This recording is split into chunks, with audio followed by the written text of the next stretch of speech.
Good morning, everyone, and welcome to another Agora talk. This one is entitled Empowering the XR Ecosystem.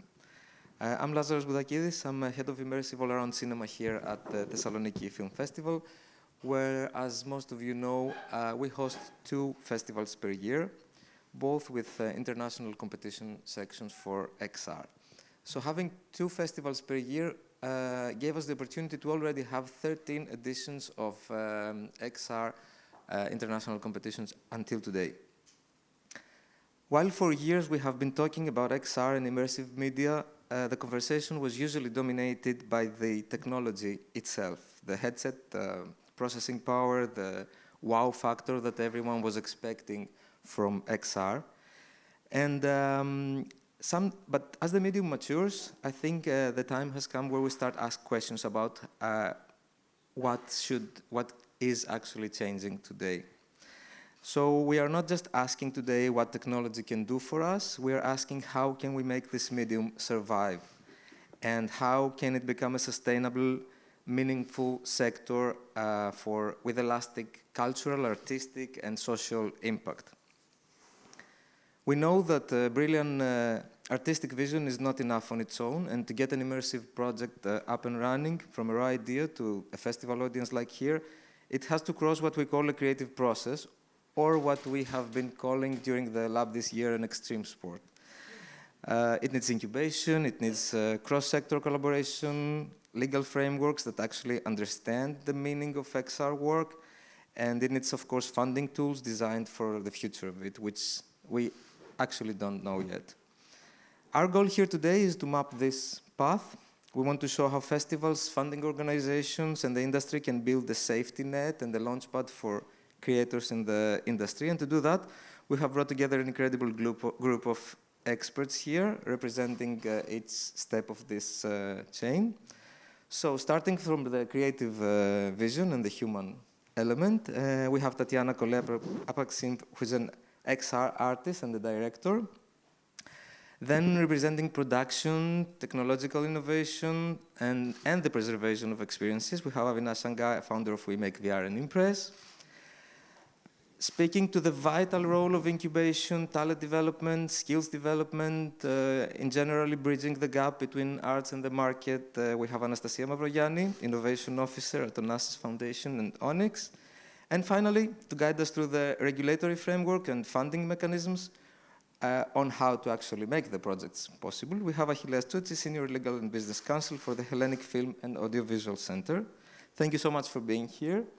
I would love to take a couple of minutes to introduce yourselves to the audience, and then we can start the discussion. So I'm starting with Tatiana. Hi, and thank you so much for including me on this panel. I'm really honored and humbled because a lot of my mentors from the lab this week are in the audience.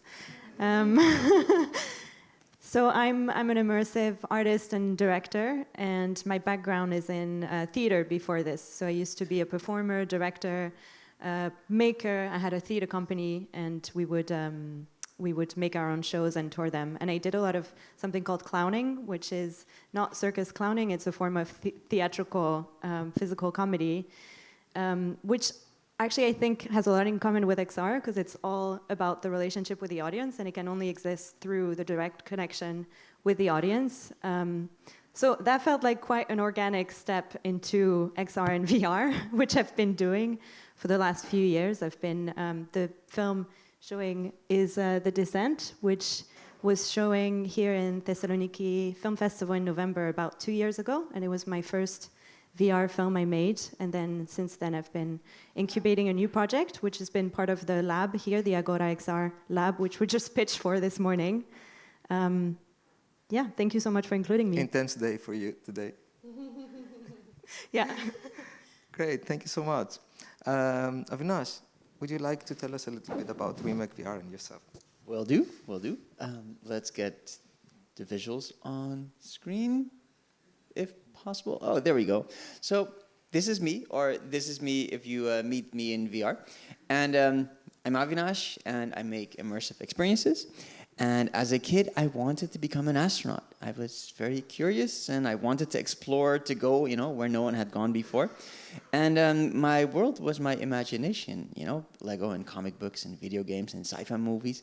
And I always wanted to go inside the video game or inside, step beyond that screen and step inside the film.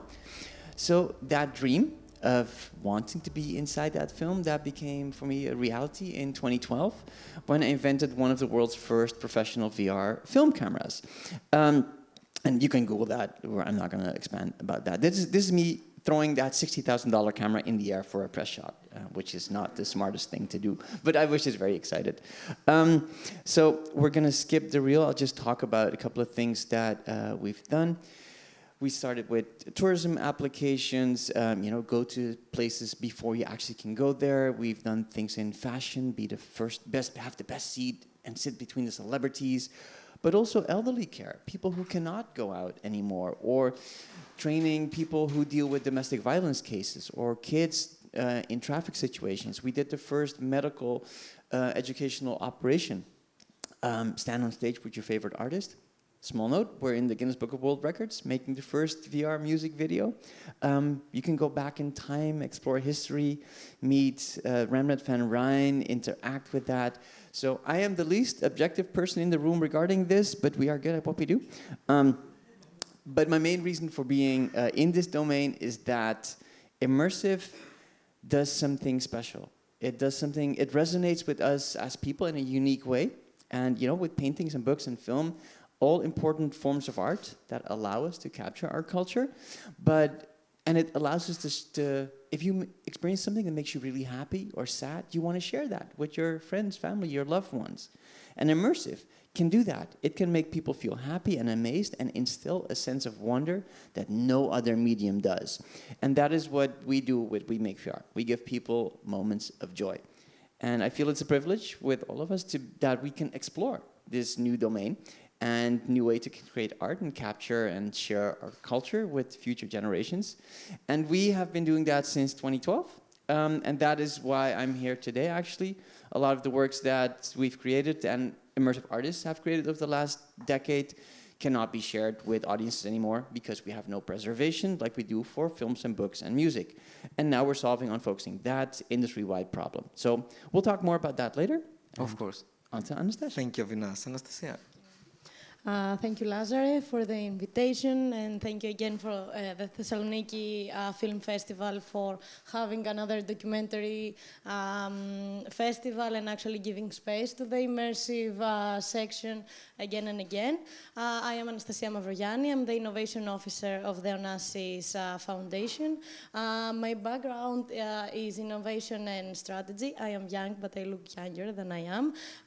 So my background is this, working in the tech sector, and art and culture was my hobby. And then I found out that there is something, and I was really messed up what my career will look like in some years. And then I found out that art and tech could work together, and there is a place for people that have a more strategic mind or more business mind or more entrepreneurial mind in this world. And that's how I entered Onassis Foundation, and I am working in this initiative called Onassis Onyx, ONX for some people. It's the new media, art and advanced technology program of the foundation. It was created in New York in collaboration with a new museum as an interaction or yes, maybe we identified the need to provide the space to creators that they could experiment with new technologies without expectations, because back then technology was not accessible, and it was only accessible maybe through sponsorships from the tech companies. So we tried to avoid to push the creative community create with tech for specific outcomes, and actually give them space to create new forms of experience expressions. These kind of matured through the years, and now Onassis ONX, or Onyx, is a global program with physical space and studios in Athens and in New York.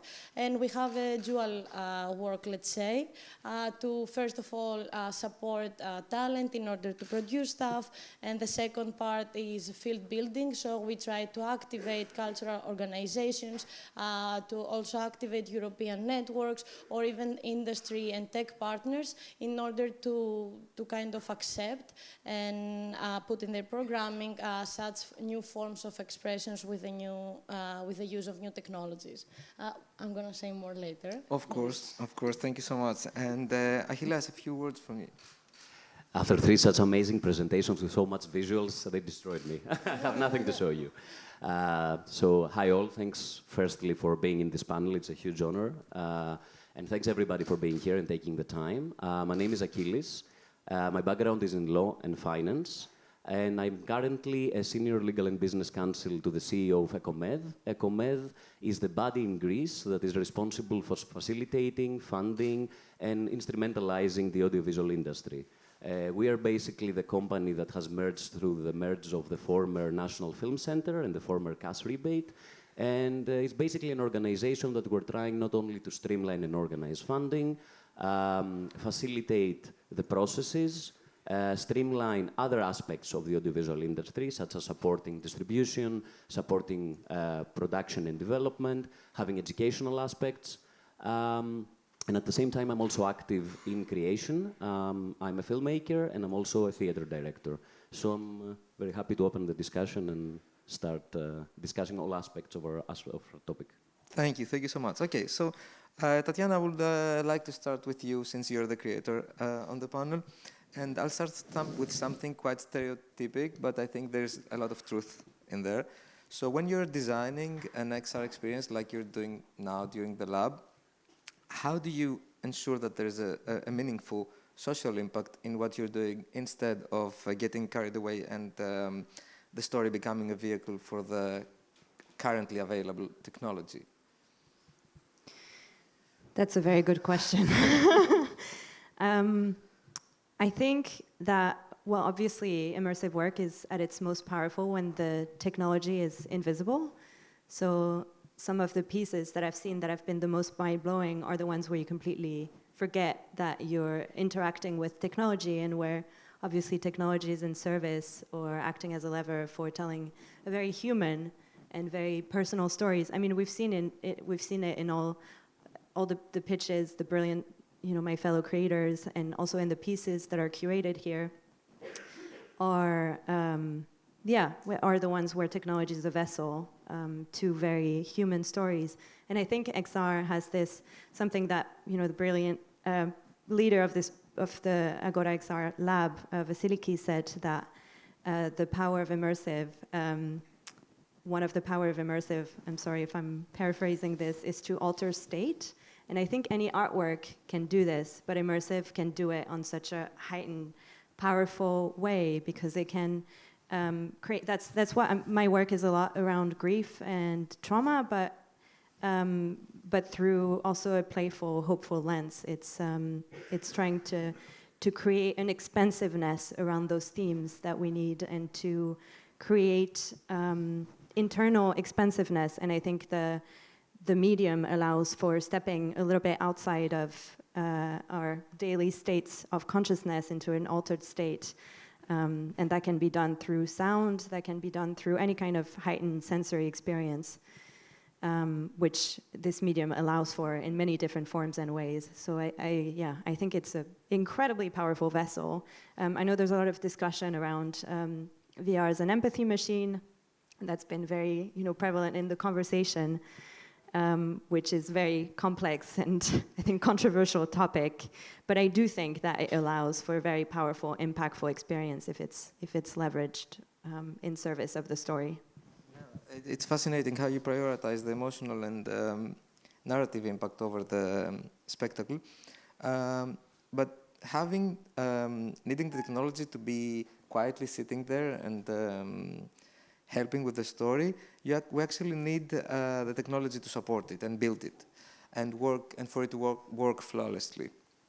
So Avinash, you've been building these immersive architectures for years, and so when a creator comes to you with a vision like Tatiana's, what are the production and technical hurdles that you initially have to overcome in order to start creating and making it a reality? It's a good question, because there is a lot of focus on that technology, both from the institutions as well as from the makers.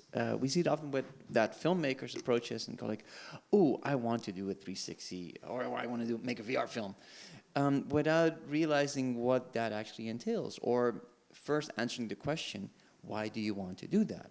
Because as we were discussing, this medium does something unique to all of these other art forms. It allows us to be so much connected to the message, the story, or what we, and then tech gets in the way. So the first thing that we always try to do with creators is to go back to that concept. Like, what is it that you want to achieve with your audience on an emotional level, or on an engagement level, or do you want to get it into impact? Once we have that, then we can say, what is our tool set? Do we have existing tools that can facilitate that? Is it indeed a 360 video, or maybe nowadays a 180 video, or should it be a game? Does it need to be something like this in this immersive format that creates friction? You know, asking someone to put on a headset, you know, that's a big ask from an audience. Whereas in some cases, we look at, can we bring this to a dome, to a planetarium, or can we bring this to a venue that has multi-screen projections? Because those are equally immersive experiences in different ways.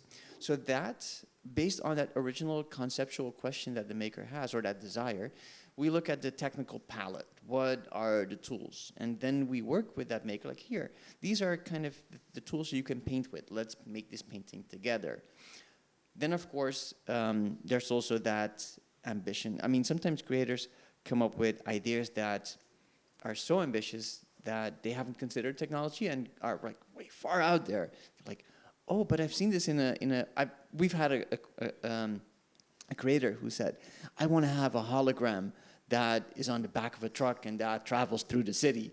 And I was like, well, I like that idea, but it's not possible. Yes, it is possible. I saw it in a movie I'm like, hang on. A movie versus our real everyday technology, very different fields. But there are also cases where a maker does have a really well-founded, strong vision, and they have done their homework, and they want something that technically might not be out there commonly, but it might be something that we can invent. And if the desired impact is big or strong enough, or if it can help our entire medium, our language of immersive, to move forward, if we can indeed explore that new uncharted territory, and if it's achievable, then we'd say, let's work together and see if we can create these new technologies and expand. And in terms of vision versus feasibility, you've been working with the Dutch scene for over a decade. Do you see that? Do you see things changing there? Is there something that the Greek community can learn from the Dutch example? There's been a lot of changes. As I was saying earlier on, it was kind of VR is 360 video. That was kind of the consensus. Also on a policy and funding level, which is why in the Netherlands, early immersive works were funded solely by the Dutch Film Fund. What we have seen is that over time, that vision has expanded. Like, oh, it can be immersive theater, there can be immersive operas, there can be domes. That led to the expansion of the field in the Netherlands. Like WMA has a partnership with ITVA and Artist Planetarium, which now is a regular venue. That means that there can be programs for creators to do experiments in the planetarium and play with a different format beyond the headset. At the same time, we've also found ways to virtualize a planetarium, a dome, inside of an actual headset. So these makers can try dome works and try making them in their own labs. Same thing for multi-screen venues. So I think that has led to the makers having a broader perspective in the Netherlands, not just because they have a broader conceptual thinking, but because these facilities are there, because there are opportunities to try them, to experience them, and to go through the programming at festivals like ITVA or IFFR that go just beyond the headset. talking about facilities, Anastasia, at Onassis Onyx, your entire mission, as I understand, is to bridge this valley of creation gets practical. So when someone approaches you, when you have an open call, or when you look at projects, and you look at them at usually at an early stage, how do you incubate them so they don't just survive the production and become yet another deliverable, but actually find the market afterwards? Yes, super interesting. Actually, this is still a question because we always learn, but I can share some observations that we had the previous years. So as I told you, Onyx began in New York. So at the beginning, we tried to kind of copy the way that the New York studio was working. And very, very quickly, we understood that the European ecosystem, and especially the Greek talent, could not kind of fulfill, let's say, the expectations to produce in very quick short terms or in a very high speed and present stuff. So we very quickly understood that in Europe and in Greece, we should focus our programming on incubation and residencies and actually building the infrastructure and the foundations for the talent to grow. So that's how and why we began some incubation programs and some open calls to actually scout ideas out there and concepts that are still in the very early development phase. And what we usually see through these open calls is the creatives to have a concept, but they don't think very, very deep in the concept or the storytelling and the narration behind the artwork, because they kind of approach it as a semi-technical application. So because also we see many people with a scientific or more technical background, they don't think of it as an art piece usually, or they are so frustrated with the technical aspects that they kind of neglect the depth of the narration and the storytelling. So what we have changed a lot through these 3 years of operation in Athens, we kind of delayed the production when we start working with the project, and we are putting much more focus on the artistic side of the projects, and we invite people from dramaturgy, from theater, from music, from visual arts to actually work with these people. Either they come from a more techie background or from a visual arts background. Because for us, actually, it's not like a section that you say, I am a digital artist. No one actually started as a digital artist itself. I mean, all the digital arts has a background in a different genre, if we can categorize such genres. So for us, we should keep very real and strong the artistic concept behind and before any technical and technological application. Both Avinas and Tatiana explained it very, very well.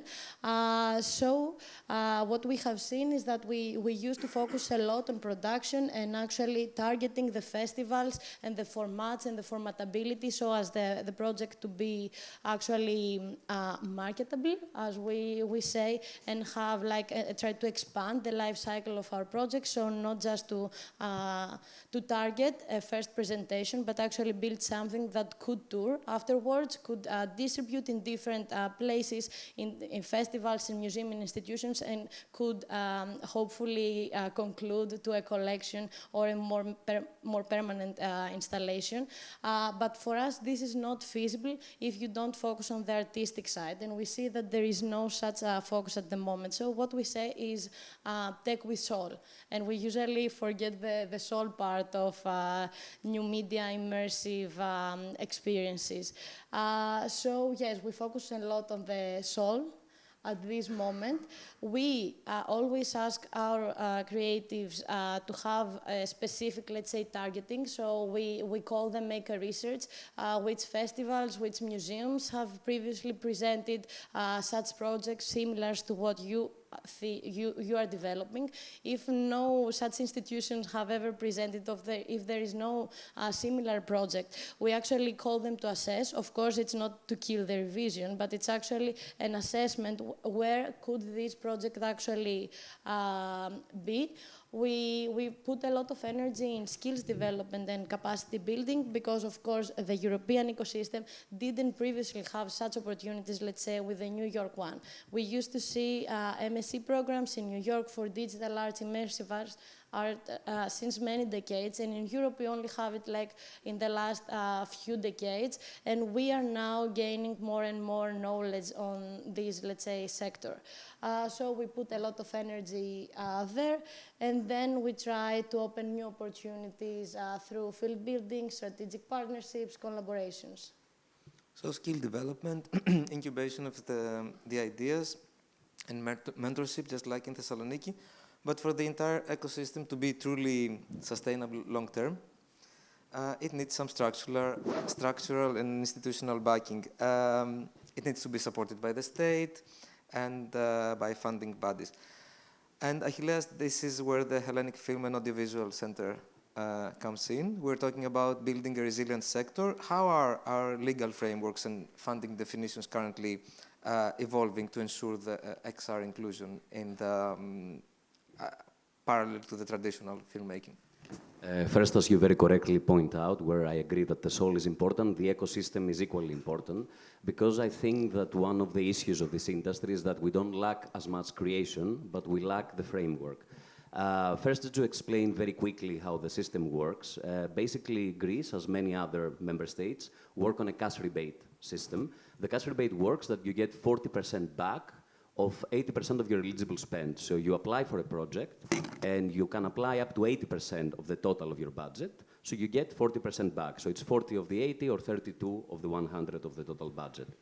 The strategy behind it, what we're trying to do and what the vision of the CEO, Mr. Christopoulos, is that we are kind of trying to merge traditional means and modern means, in the sense that we're trying to create a strategy for audiovisual fusion. What is this?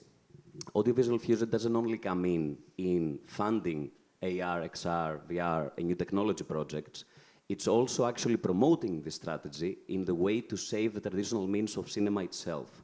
So our first goal was to create a fusion program that does not only fund feature films, short films, animation, and the traditional means, but also comes into new technologies. So specifically now, we are establishing a new framework, which is actually currently will open during March, which is going to be for funding of a total of 15 million available budget for AR, VR, and new technology projects. The specific categories are that you can apply for a feature film, which has to have a minimum eligible spend in Greece up to 50,000 euros for a feature film, 80,000 for a feature film, sorry. For a short film, 50,000, and for an episode of a series, 50,000 as well. So this is the minimum eligible spend that your project has to satisfy in order to be eligible for our program. Then you start with the application, which is basically a combination of a review of the cultural criteria of the project, the topic and the people involved, the nationality of the people involved, and also the technocratic aspects, which is contracts, invoices, and applying for the whole of your budget. So this is the first time that we're actually in Greece establishing such a framework.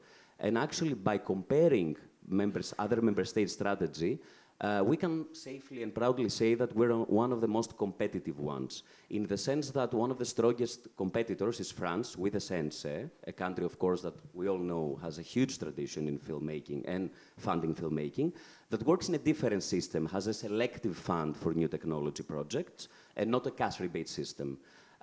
We are still trying to see how this new program will work now. It will be the first year that we will function, and see if it is more sensible to actually give a % back to the production of a VR project, AR project, or actually go and give a total %, let's say give 50% of the total budget. The wider strategy behind this is that we're now structuring a Mediterranean collaboration with other film centers. So Greece, Italy, Spain, and Portugal will come together. We actually had a meeting in the recent Berlinale this February.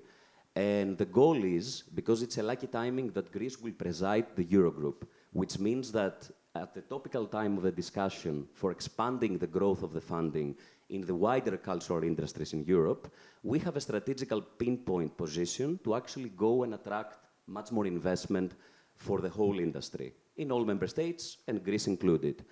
And as said, our goal there is that funding more fusion aspects of audiovisual productions is not only to actually come with the time and be adaptable, but also to save cinema itself. Cinema, at this point we're discussing, has very systemic problems regarding distribution, regarding its production, regarding its funding, regarding new technologies and AI and how it influences it.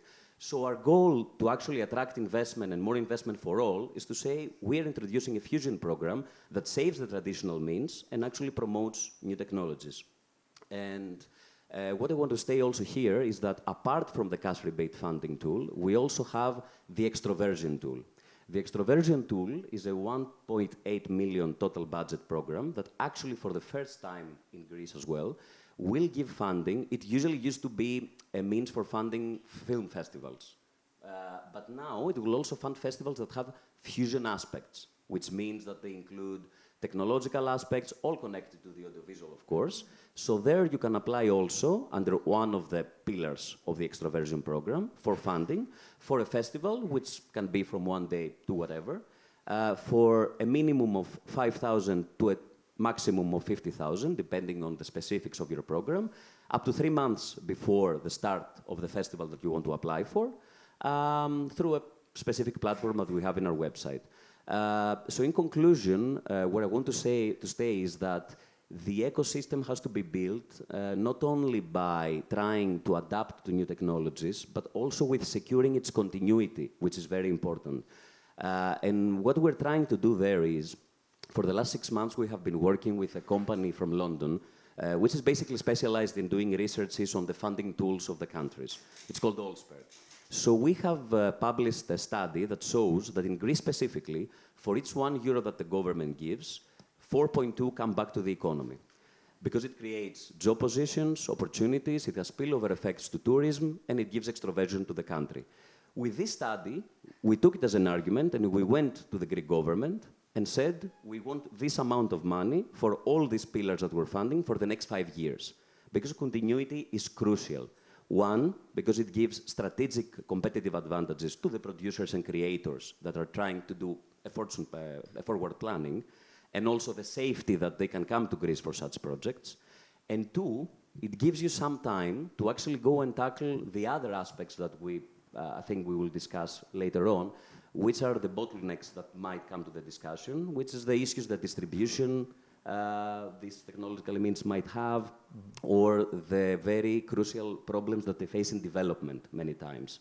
And to conclude, what we do believe is that Europe can be a very strategic and competitive player in this, and even have a fair advantage in beating Silicon Valley. In what sense?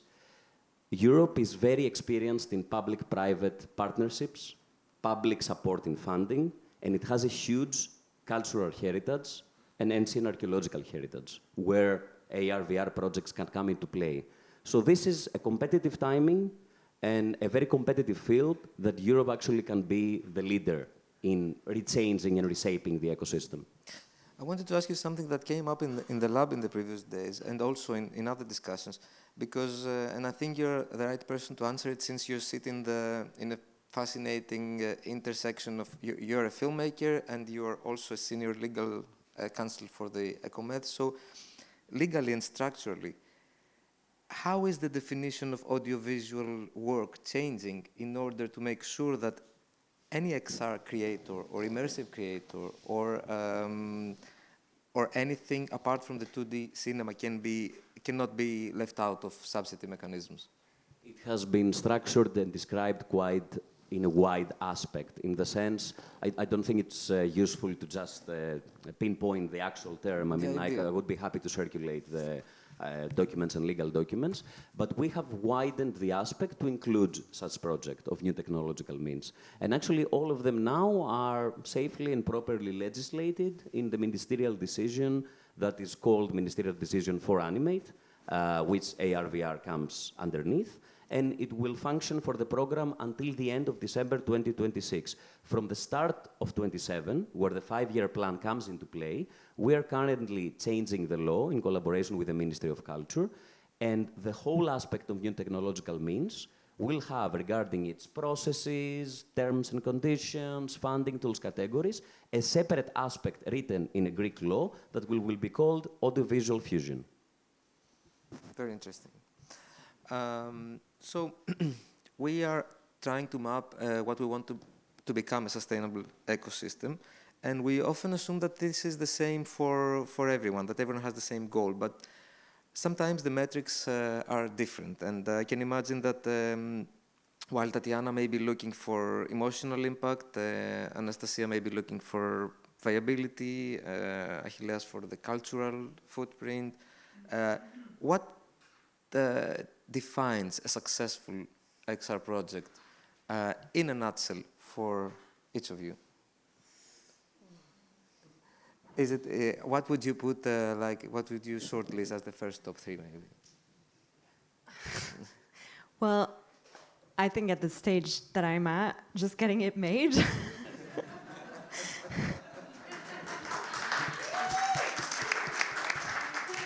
No, but it's true, because there's I've been lucky to be a part of a few incredible incubator programs, one here, and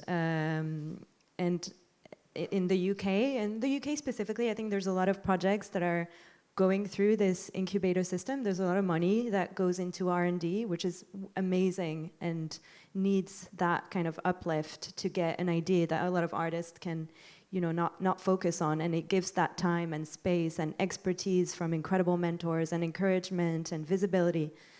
But then after this, there's very little support for the continuation of an idea.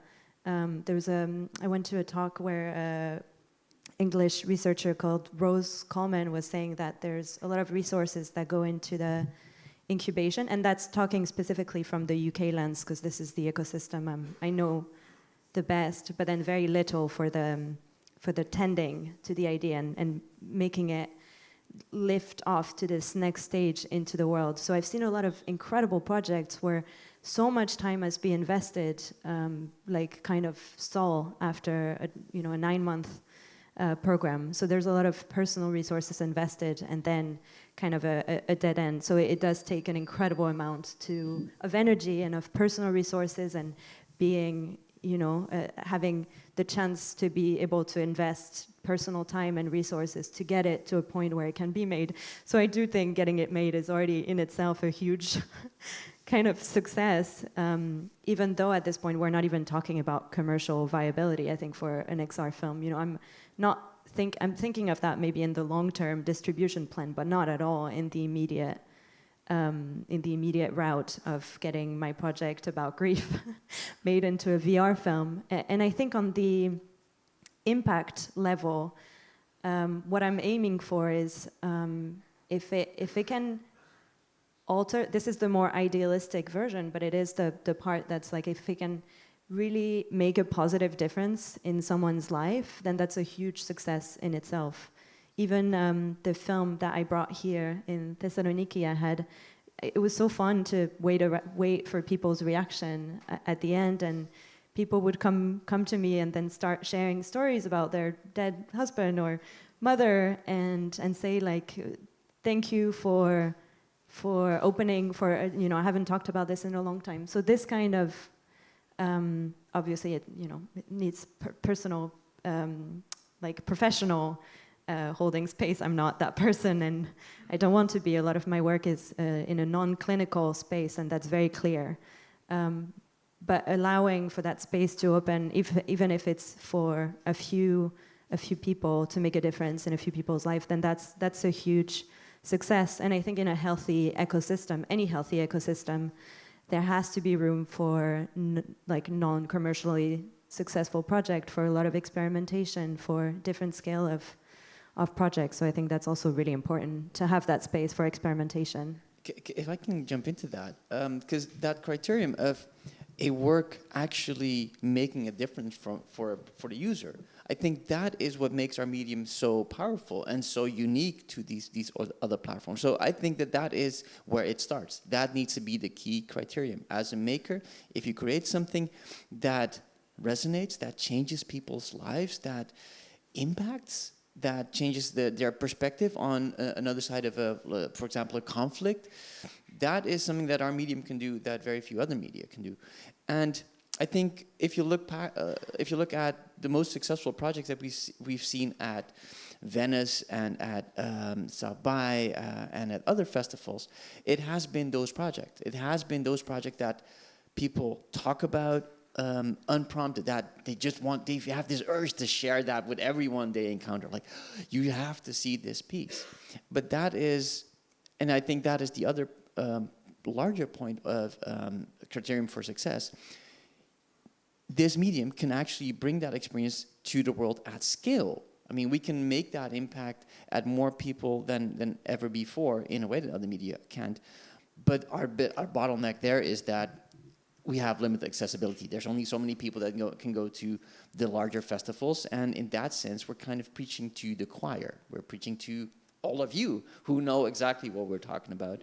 But I think that other factor of success is finding ways to reach that larger audience beyond that. The people that go to museums, that go to the movies, but that for some reason do not yet connect with our immersive medium. And that criterion is essential.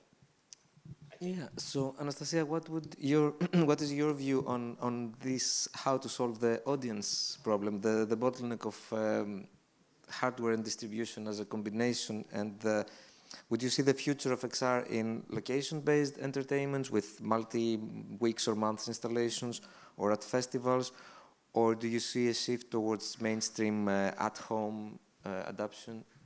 Yes, I would avoid saying my personal opinion or preference, but yes, I think that we see more and more people to actually go beyond the VR, as you mentioned before, and we see many sculptural installations, so we see more and more visual artists joining the new media game, I can say. And yes, we used to say location-based experiences. Now I have to say that design is a huge part of this discussion. So I think that we are getting there in a more physical experiences with the digital and the technology to actually play the game, that the role that we now describe as an extended medium to tell the story. And in the previous question regarding the KPI of success, I see no great difference between like a good film, and a good XR piece. A good film is the one that touches you. It doesn't have to be in a VR 360 environment. If the film is a good film, it touches you. And we have seen amazing films, both in this festival and other festivals in our houses and the big screens, that they didn't need to actually be interactive or something in order to touch you. And that's why we should be very focused on the story. And then behind this, of course, the thing of presentation, and why I have, as part of my role, to be very practical. You have to be able to present your work. So you have to think of the budget, you have to think of the format, you have to think of how you will tour this, if it will be like a luggage, or what will be the costs. So to reach the audiences, unfortunately or fortunately enough, the creative team, maybe not the director, but the creative team has to think of how this could be presented in the audience, and think of maybe alternatives of different formats that the same artwork can get in order to reach a greater audience. And Avinash can say more in this, but we had an amazing discussion the previous days, and also extending, let's say, the life cycle of the program through preservation. You're going to say more things, I'm sure, about this, but also through touring and having this adaptability or formatability. For us, it's really important, and I think it's really important in order to be able to tell not bigger stories, but tell the story to a bigger audience. Yes. You mentioned the creative teams of the projects, and that brings to mind the fact that traditional filmmaking was a team of specific people and experts, and now we are becoming this cross-sector collaboration is getting wider and wider. We have game engine developers, fine artists, state funds trying to talk to both of them. So it means putting in the room people who speak different languages or different accents, and there should be a way to translate the different languages so that a film fund can understand a tech developer, or an artist can understand a policymaker. Achilles, did it help being an artist? Did it help working with the funding everybody, or is it easier for you to develop a framework when you know both sides?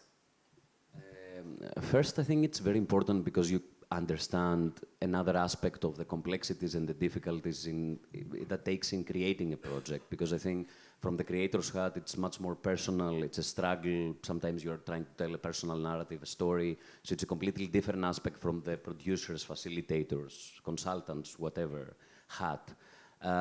Secondly, I think it really helps in kind of understanding the dirty work, which also answers the question of what might make a successful project. Of course, speaking strictly artistically, it's moving souls, as we said. But also sometimes it's kind of trying to understand how you will strategize the whole process, especially because, as you very correctly mentioned, it involves so many different specialties and people, especially at the development stage, which I think it's one of the hardest stages of an AR and VR project, because many times the idea is there, but you don't have not only the funding, but also the team or the accesses to actually build it up. So many things, I think Anastasia can confirm, maybe are killed in development. So I think it definitely helps, because also from the other side, someone who is very rigid in trying to strategize the policy making of a country or of a production company, if he doesn't take into consideration the struggles and needs of artists, I mean, it doesn't make sense. It will be like going to the Delphi in the ancient times and hear a fortune-telling by Pythia. It sounds cool, but then the results might be very different than the ones you've heard there. So you have to always take all aspects into consideration, I think.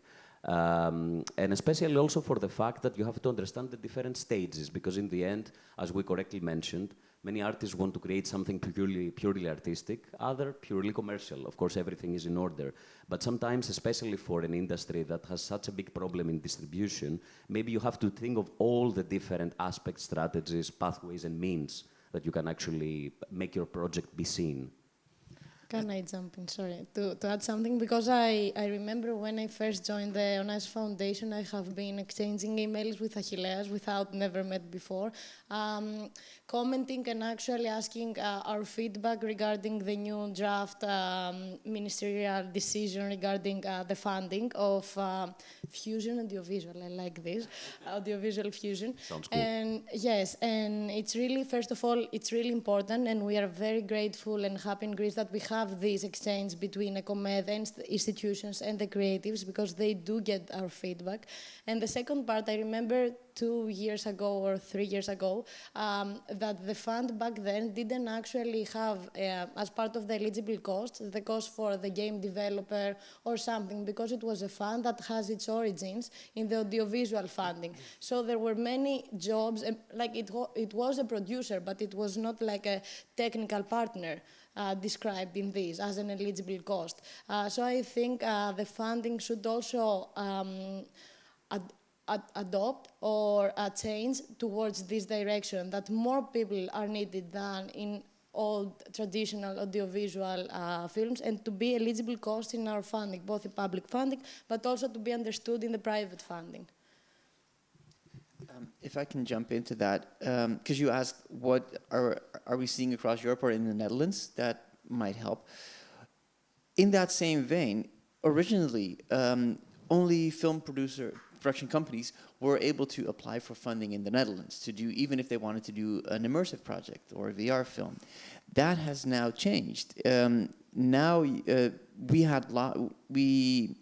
have lobbied as a creative community to the government to say, hey, this game developer or this game studio can also apply for an immersive project, even if it doesn't fall within the traditional definition of what is film. That is something that takes time. But one thing that made a big difference was organizing these in an industry coalition called the Netherlands Audiovisual Producers Association. Having that shared voice, that made the difference to, it gave the policymakers the data and the push from the community that they could, on a policy level, on a governmental level, say, oh, we can allocate X million for the next 5 years to this larger scope. And that also allows these overall budgets to become bigger. And that was an essential part of the evolution. And if I might add up something into this, it also helps in the sense that it influences the private aspect.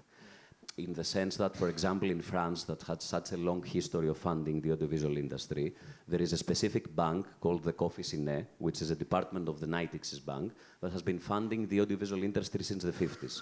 This has helped as well private banks in France to actually get specialized in financial instruments, creating derivatives and financial tools only specific to the audiovisual funding. And then the other private banks of France starting lowering their interest rates to funding artists. So this is something as well that we are really striving to do here, is make the private aspect of the financial side understand the strength of the industry. For example, trying to persuade the two main commercial banks in Greece to lower their interest rates or actually be much more heavily involved in funding projects, and plus actually have started striking discussions to also help some business investors try to create a private fund that will try to have an extra arm into funding such a project. And also something that we're trying to do and might be announceable soon is that we are trying to create now a form of a loan, which actually has a lot to say to this aspect of AR/VR project specifically, a loan that the state will be involved from the cohesion funds, the famous ESPA. So because the state will be involved, the interest rate will be very, very lower than a commercial bank would actually be able to provide. So then an artist can actually solve somehow the financing and liquidity aspect of the production, the development stage. Because he will be able to go to a bank, take this loan, that the state will be guarantor in it, so the interest rate will be much lower than the commercial bank would actually offer if it was a free market. Key question, because, I mean, that sounds great, but for private money, that means that they want a return on investment. Within the immersive domain, as there is no route to profit yet. The private bank doesn't care about return on investment. Okay. The private bank, no, because actually that exactly solves this issue. Because if the state is inside it, so the loan basically has two aspects inside if we cut it into tranches, the private and the public. The public money are there because they are from the cohesion funds, so the state doesn't put anything additional that it would put. So that lowers the risk of the bank. So the bank doesn't care about the ROI, just cares about having the loan returned with the interest rates available.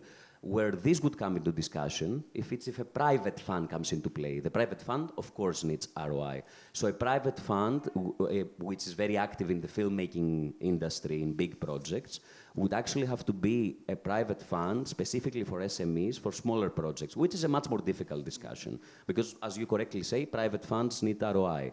But commercial banks with a state guarantor do not care about the ROI.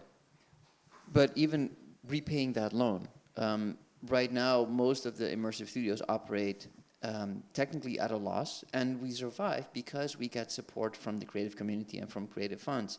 So taking out a loan, at least for us as a production company, we would never take out a loan because we know we would never be able to pay it back. But if you have a cash rebate behind, you will take the money on the back, you have the money. Because you apply, the cash rebate will come in the end. What you need is the bridge. The bridge comes from the lower interest rate, you take the liquidity, you execute the projects, and then you take the money from the rebate and you repay the loan. Smart, smart. I love it. Yes, it's partially, but it works. Yes. Not every time. 60% of the time it works every time. So securing the budget, securing liquidity, securing everything about the project, let's move to securing the project itself. Because unlike traditional 2D filmmaking, where you can have your project sitting on a hard drive or on a 35mm, XR is tied to a very, very rapidly changing hardware and software ecosystem. This is where Avinash comes in. You have founded an institute specifically for immersive preservation. So you have been working with this, and so mainly to you, but also for the whole panel, how do we ensure that the XR ecosystem we are building today does not just disappear when a headset updates or when a computer crashes? That is one of the biggest risks and kind of our big bottleneck at the moment for that's holding us back from reaching scale. With all the wonders that we have with the Meta headsets and the ByteDance headsets and all of that, we give people these amazing experiences, but we are still kind of bottlenecked by big tech. The moment that Meta says, oh, we're going to update this headset, that update is forced, and you as a maker then are like, oh, my project doesn't work anymore. The actual reality is that our projects we've established, we have a great idea, we find funding, we produce it, we premiere here, hopefully at some point, or at Venice or at South by, and then we have about, if we're lucky, it gets picked up. 12, 18, maybe 24 months of festival circulation, and then it's gone. Because, partially because it's not visible anymore, but curators cannot find these works because they don't technically work anymore. Because if big tech decides to update, your project breaks, it doesn't play on these systems anymore. And in terms of funding, we as creators get funding for new works. We don't get funding to update our works. And there's no real incentives for us as makers to do that. So theoretically, if you would have that same kind of stability that a film has, and you could say, oh, after that premiere, it is now stable, it can go into a permanent distribution catalog. Distributors right now, there's just a few, they don't build immersive catalogs because the risk of that work not working, not functioning in a year later is really big. So you cannot sell it or license it. In effect, a public presentation venue, like a museum or another house of culture, can then not say, oh, we're going to host immersive because we don't have the works and it's way too expensive. And then, of course, if we don't have that, audiences cannot buy a ticket to see your piece. There's no revenue. Makers don't get sustainable income. And kind of that wheel never gets up to speed. It's always that half cycle from concept, festivals, and it's gone. So that is kind of the biggest thing that we have to solve. But that is what we're doing with Impress. That is the issue was to wean ourselves away from the decisions that big tech make. So, and that is something that the industry has been trying to solve for almost a decade. And even big projects, like there's a project called Notes on Blindness. We spoke about that. Yes. It's a project that checks all the boxes. It resonates, it makes an impact, it touches people, they want to talk about it, they want to share it. It won awards all across the globe, and you cannot play it anymore. Even the maker goes like, my project doesn't work, and I made it. So that person made it. So that needed to be solved, and we ended up coming up in the last 3.5 years with a technical solution for that. So we now have a way to capture these projects, give them permanence, and now with Impress, that is kind of the goal. We're doing two things. It's immersive presentation and preservation. Because now that we have permanence, we can say the cost and the complexity of presenting one of these works at a venue, we can make that a lot simpler. Currently, if you are a museum, you need to hire an XR service provider. They spend half a day. You know this. You've seen that with all the works here. You spend half a day getting this piece to work properly, and you hope it'll stay working. Yeah. If we could say to a venue, hey, here, plug this thing in, and we flip a switch, and it'll play like a movie, it becomes more safe for a venue to say, oh, we're going to program this, we're going to do tickets. So we're now at that point that technically we can do this, but the next stage is to get the industry to adopt this, to get this to be a part of the production flow for studios, but also on a policy level that funds know that, oh, if we're investing 100,000 or 50,000 or X amount in a public work, in an artistic work, they currently know after 2 years that money doesn't have value, it's gone. So what we're now trying to do is at that policy level to get them to allocate a little bit of that money to make sure that work is preserved and has permanence. And I think that once we have that ecosystem, that wheel starts turning.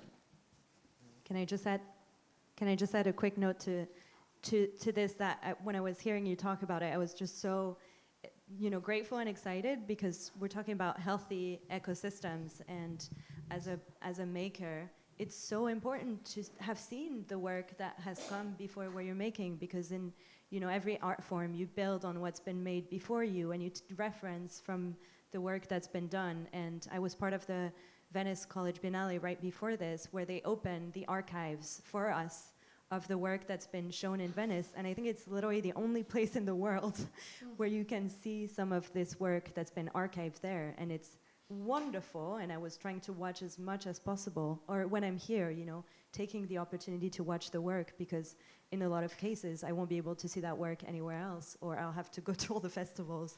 So it's just so important as makers to create that healthy ecosystem, to have those references and to understand what's been made. And it's also really exciting that we're in a time where we can almost see everything that's been made in VR. I don't think that's the case for like any other art form, where there's still that like kind of limited body of art, but it is so important to access and see from the creation.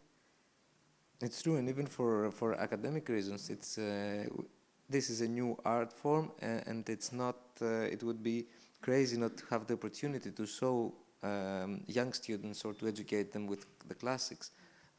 This is a real example of notes on blindness. We just mentioned it yesterday.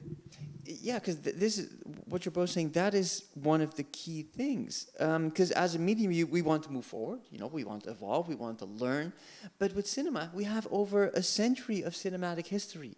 With immersive, at best, you can see the last the last year or a year and a half of works. Whereas all of these big pieces, if you're because it starts on the educational side. If you are a university and you run a immersive program, and we're seeing that happening more and more across Europe, as well as XR labs like you are running, that we see that there are makers from all of these disciplines that want to explore this medium, that see that there's something magical here. And every time they kind of need to reinvent the wheel, they need to start from scratch because there is no body of work. So just a handful of experts, like the people that you have invited as mentors for the lab, they know all of these pieces. So they try to convey that by just explaining what this magical experience does. But, you know, that's trying to explain the best works of Francis Ford Coppola by showing a still. Doesn't really work. So I think it's not just something that we need to get that ecosystem to be more functional. It's something that is absolutely foundational to get our entire industry to survive. True. Okay, so just to save some time for the audience and possible questions, I want to wrap up before going to the audience with a very, very quick question for all of you, and a very simple one. Fast forwarding 5 years from now, 2031, what is the one thing or milestone you would love to see the community reaching from your point of view? Anyone wants to start? First, for the legal and ecosystem framework to have actually worked and maybe adapted, and also for the distribution issue to kind of have opened to other spaces to be solved, in the sense that, as Avinus correctly said, it's such an innovative time for the sector. It's like the new cinema, basically, if we say it in simple terms. So in the sense that maybe we have to be more experimental about the ways and functions of distributing it, not only in the sense of collaborating with traditional festivals like what happens in Venice or maybe in Cannes, but also maybe structuring new ways to make it more accessible, to make it more widespread, maybe into spatial environments, maybe to kind of theaters, not only from the personal experience. And for me also a third key point is for this to have been evolved as a framework and ecosystem to other member states as well, because I really do believe, from what I also pointed out in the start of the discussion, that Europe is a very competitive player in this. So if we see and the member states help each other with the framework, the funding, the ecosystem, distribution, collaboration of festivals and all this, not operating in silos basically, which I think operating in silos will not help not only the funding and distribution, but also, as we said, sometimes it's a problem in the development of such a project because so many different specialties come into play. And the last one, I think, is education as well. Maybe new forms of education, specialized education for the creation of AR, VR, XR projects. I mean, you called it extreme sport. I think I'd like it to be a regular, just skiing. Like maybe a bit adventurous, but not that level of Olympic kind of extremity to it. I think would be a wonderful progression. Makes sense, yeah. What I would love to see in 5 years, if that makers can say, "Oh, yeah, I'm working on VR. I'm happy to do it, and I can pay rent." Because having an income as an immersive maker is really challenging The other thing, and that should be a norm. It should be an accepted profession, and there should be not the thing of, oh, I'm a struggling artist. No, you should be able to have a proper, healthy life and focus on making art.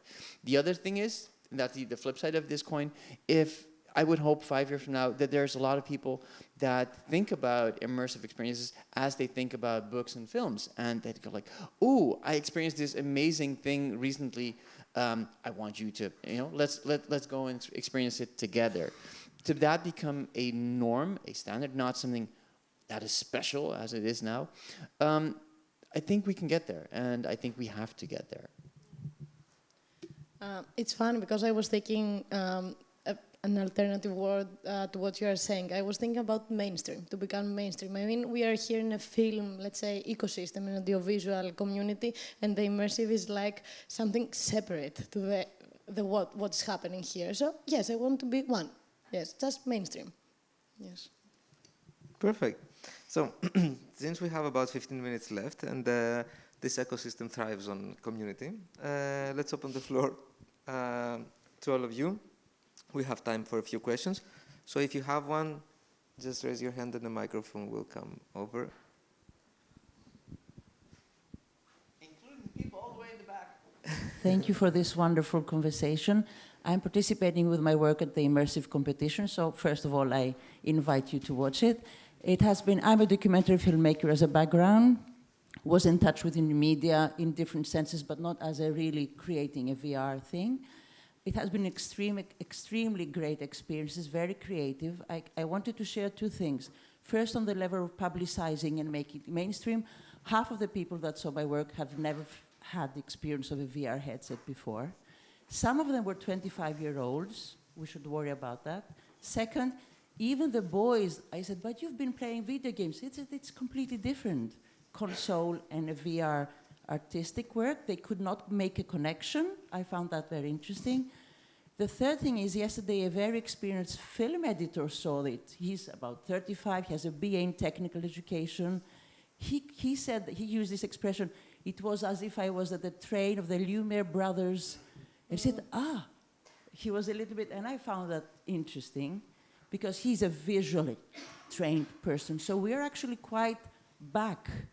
We have to train the audience. We have to offer these chances for them to watch more, to touch them. Even touching it and putting it is an experience when you first start. The other thing I wanted to share from my very recent experience is that I realized, although people really like it, that I need to find alternative, adaptable ways to screen it. Because, for example, a museum in Athens said, oh, that's great, we don't have 20 headsets to make it. And I'm already thinking, how could I reframe the content, of part of it? So maybe during production, we should be more aware of the different possibilities. That's one thing. Because once you shoot, it's expensive to think, design, and shoot. Once you've got the material, maybe you can already create in a more multi-layered way. That's something I thought a year later, of course. And the other very crucial thing from my work the last decade, because I'm involved in non-typical education where I use apps a lot and things like that, we need to work closer with programmers because VR is creative. Once you also have a good programmer who's interested in artistic expression, you're not alone. So a lot of the work is created also with this interconnection, with a dialogue. Can we do this? In order to do it, we would need to do this. And the artistic and the technical go back and forth, if it's a really interactive thing, I mean. So, yeah. To respond to your question on, as a maker, thinking about different ways to screen it, different ways to present it, it's what we call formatting. Because, yes, you can, if we're talking about specific linear 360 films or 180-degree films, there's already something happening. When you film with a 360 camera, of course, it's hard to screen. If in your concept you think about camera placement and the way your narrative is presented, you could screen these things in dome-type venues, which we're seeing, of course, more and more. It's not a one-to-one thing. There's definitely some steps involved that change if you tackle that from the creative standpoint. That being said, we're now also seeing the 180-degree format becoming more prevalent. That is also easier to screen in, for example, IMAX-type venues instead of a traditional flat screen. So there's definitely ways to make each of your creative hours pay off more at this point in time. The other thing, the collaborating more with programmers is absolutely essential. And it's not just programmers. It's also on the level of sound design, sonography, all of the departments that you would have in film, plus all of the departments that you could potentially have in game development. Because a lot of the processes, the way you think about sound, creative sound design, the way that's implemented are very different. But I think therefore it's essential that programs like the XR Labs exist, and that people from all of these other industries find their way there. Because there's a lot of back and forth. And that also means that and that's what we're seeing in the Netherlands, there are a lot of opportunities from professionals in the film industry, like gaffers, lighters, set designers, etc., that are now picking up jobs from the immersive community. And normally they don't really find their way to connect, but that is something that needs to happen at these type of festivals and at industry events.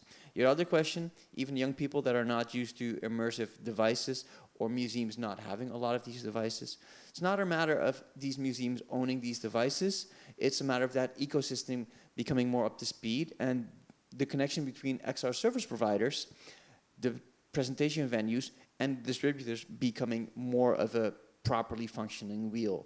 Then the cost for a museum will definitely go down, and it'll be easier for people that have never tried VR to just have their first immersive experience. Sorry, I'm hogging the mic. Thank you, Minas. Do you have any more questions? Or anyone who would like to point out something? Sebastian. Hi, Sebastian from Munich. So having in mind my experience as concepting the first funding for VR in Germany, which we did 10 years ago, and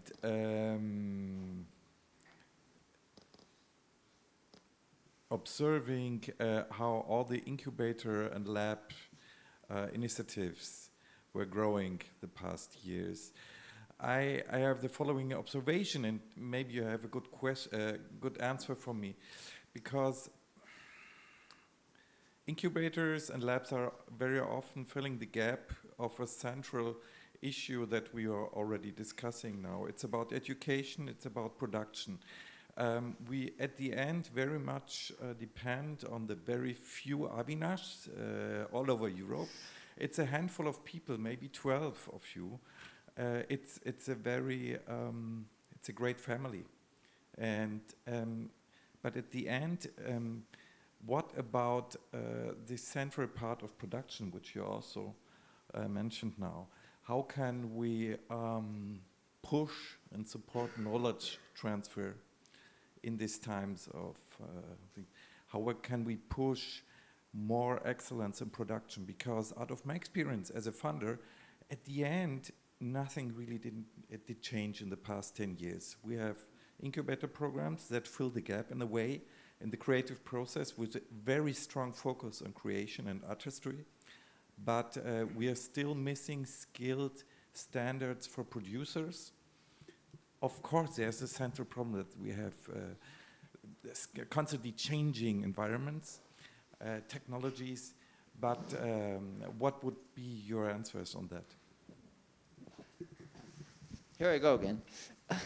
Knowledge base. We need a centralized knowledge base for the industry that we do have for other media, but not for immersive. And that is where another issue is, because all over the world, there are universities researching different parts of the immersive domain. These papers don't find their way across the industry because there's no centralized place. If you go to a fund, at least I've tried a couple of funds in the Netherlands and throughout Europe, to say, oh, let's establish a communal fund, a place where we can have all of the scientific papers collected, have good editors, to maintain that current body of knowledge, especially because our domain changes every 4 to 6 months. That takes effort, but it also takes infrastructure and time and money. That needs to be funded. Most funding programs are focused on creating a new piece of art, creating a new piece of work. These kind of more industry supporting needs are not being heard yet. So the fact that you, Sebastian, know this is a good sign, but more people at a policy level need to know this, because the only way forward, in my opinion, is to have a shared knowledge base. That is something that with Impress, we are sponsoring a bit of knowledge sharing on that platform, but it is something that needs dedication. It needs a team. It needs full-time attention, in my opinion. And apart from centralization, expansion, in the sense that when an industry expands, it becomes more organized, more people want to be involved, more people want to be qualified in it, and that helps its development in a grave sense. And I believe for expansion, the key things are structural legal organization, additional funding, knowledge-based centralization, and actually trying to make something mainstream. I think Anastasia made the comment, highlight of the night, of the evening, because I think in a sense, what is happening here is it's an industry that's trying to get out of its cocoon and become a butterfly. So to become a butterfly, you have to be expanded, and there the producers will come, and more qualified knowledge will be there. The projects will uprise in quality or quantity or commercial aspects. So I think, yeah, after centralization, expansion. And adding to what Achilleas just said, that I totally agree, and also with you. For me, it's also a thing and a need for more opportunities for new talents and people like producers from the audiovisual sector that have never tried before immersive, let's say, to enter this space. So it needs time, experimentation, infrastructure, access to this technology in order to understand it. And that's the problem, I think, in Greece and maybe in Europe. There is enough funding for actually producing stuff, but it's not funding in order to fail. It's not funding actually to experiment with the technology and build something just to get acquainted and familiarized with the technology. And this is the problem because everybody is very, maybe feel feared in order to enter this world. There is no incentive like for a producer at this moment to put time, effort and money in order to experiment for this. So you can think about it. No, I am dreaming. We see many young talent to actually send us proposals, and we cannot support them. But we try to support them now that we have a studio, and we say them, okay, come here. We have the technical experts. We have the studio. We have the equipment. We have everything. We don't have such a budget to actually support everyone. And actually, ECOMED is not actually addressable to these young talents that they want to just experiment with a little small prototype for the beginning. So yes, I see their gap in the very, very, very early beginning of this getting to know what's immersive. Yeah, and to answer on this, which I totally agree, one is that we're trying now to create a separate office for young artists, which will function for all aspects of funding. So a young artist will come, will either be making a short film, a documentary, fiction, animation, whatever, to be informed about what is happening, how he can be helped, in his application or other aspects of it. Secondly, we will try to make, at the auspices of the organization in the center of Athens, like a big room which will function as not as an incubator per se, but people will have open access there with a card specifically for time slots, and creators can come there with producers or other parts of a project that they're building to mingle up. And thirdly, which is something that you pinpoint, which might be crucial for how the legislation will develop, I think that what we will see is that we have set these financial frontiers now to, as I said, 80,000, 50,000, 50,000. But we might see that in this field, there need much lower eligible spend to help the prototypes. So this is a test and trial time. It's the first time it will function. So if we see that it's a very high ceiling for projects of AR/VR quality to enter, then we might adapt to see or make a specific aspect of the fund for prototypes and play with it a bit. But as you said, it needs time.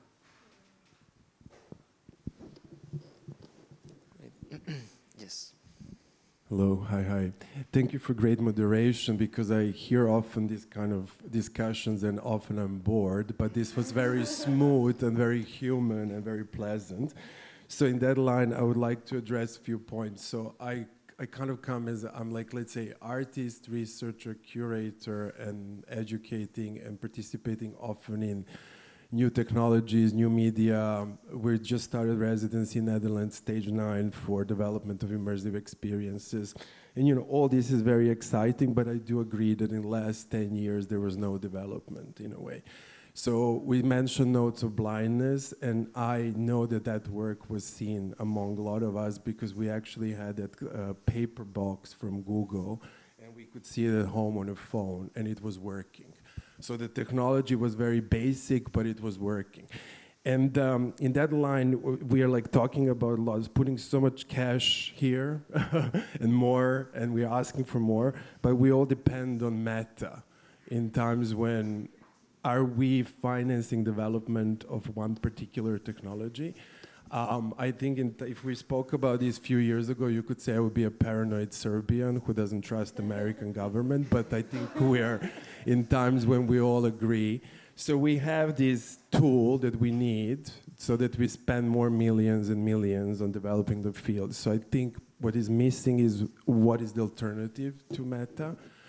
And another point is that I'm teaching in different schools, and there's always this enthusiasm around VR and immersive experiences, but it doesn't come from young generation. Students do not apply for master programs. Students do not come with projects that they think they can resolve it through this technology.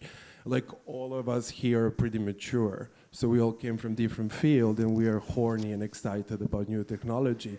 But where is the new generation that can like, hey, let me show you this thing? So what is really missing here is enthusiasm of a new generation, because we anticipated because of the video games that they would be pulled into the medium, but they're not. Even in times of Corona, when the loneliness was sort of capitalized through Meta, we still were not fully pulled into it.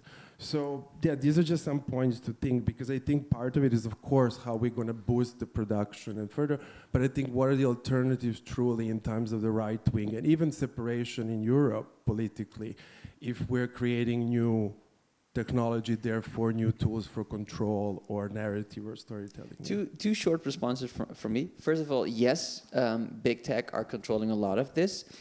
We need to wean ourselves away from that, which also means that as Europe, we need to be stronger as a collective community. Part of that is headsets like the open source headsets from that are coming from Valve that we can run our own OSs on. This is starting now, but for more companies to have viability in creating an open standard for hardware, there needs to be money to be made with immersive experiences. Which brings me to the other part. You need a young generation, new people that adopt immersive. I would disagree with that. There is not an interest from young people.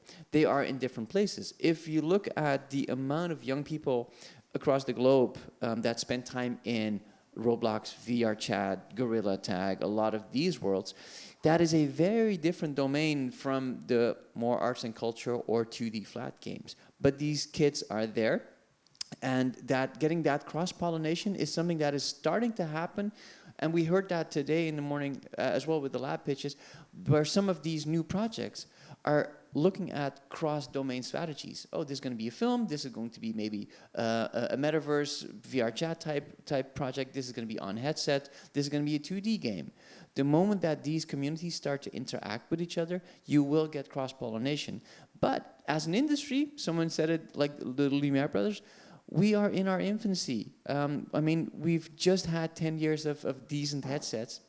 So that's going to take some time. But we need to make sure that as Europe, we are strong to keep supporting that system and make ourselves a bit more independent from Meta and similar companies. And just to add something on that, of course, big tech is controlling a lot of it, and Netflix controls a lot of it from that aspect in the traditional audiovisual, and the United States might start a World War III as well. But in another sense, we don't need the United States, because if United States are Captain America, Europe is good at two things, apart from storytelling, regulating. So Europe is regulator, man. It can wrap up Captain America in legislation. So what, as you correctly pinpoint, is we take this advantage as Christopher Nolan last year came and took money from 5 different member states to make a film. Netflix cannot compete with that. So if we structure the different policy frameworks and collaborate, regulator man will win.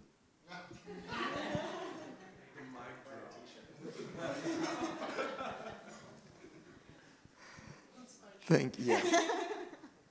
We have something here, a story. I think we have one last question. Yeah.